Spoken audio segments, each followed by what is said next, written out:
Di sebuah lembah tersembunyi, terhampar sebuah desa yang damai dan tentram. Namun, kedamaian itu terusik saat musim kemarau panjang datang, membuat sawah kering kerontang dan sumur tak lagi berisi air. Di tengah keputusasaan, para tetua desa kembali menceritakan legenda kuno tentang harimau sakti. Roh agung penjaga hutan yang diyakini bersemayam di kedalaman rimba. Konon, ia adalah pelindung sejati keseimbangan alam. Suatu sore, seorang anak laki-laki pemberani, tanpa sengaja, masuk terlalu jauh ke dalam hutan. Di sana, alih-alih menemukan bahaya, ia justru bertemu dengan sang harimau sakti.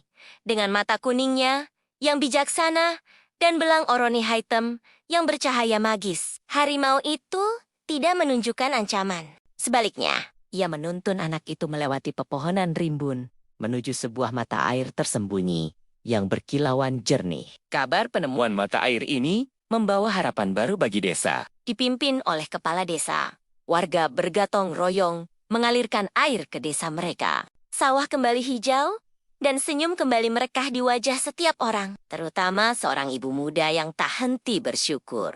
Namun, kebahagiaan mereka tidak berlangsung lama. Sekelompok perampok yang dipimpin oleh seorang pria kejam mendengar tentang sumber air ajaib itu dan berniat untuk menguasainya demi keuntungan mereka sendiri.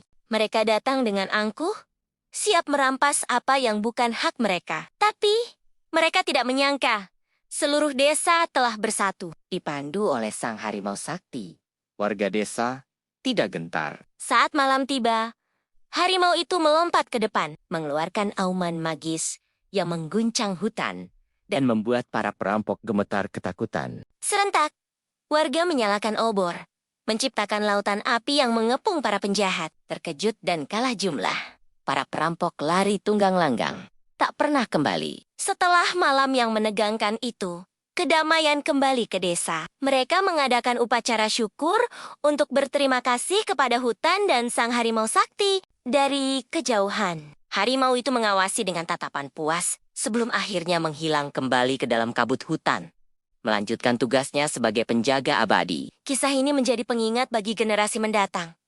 Jika kita menjaga alam, maka alam pun akan menjaga kita. Terima kasih sudah menonton kisah dari desa kami. Jangan lupa untuk like, subscribe, dan bagikan cerita ini agar pesan kebaikan ini bisa tersebar lebih luas. Sampai jumpa di video berikutnya.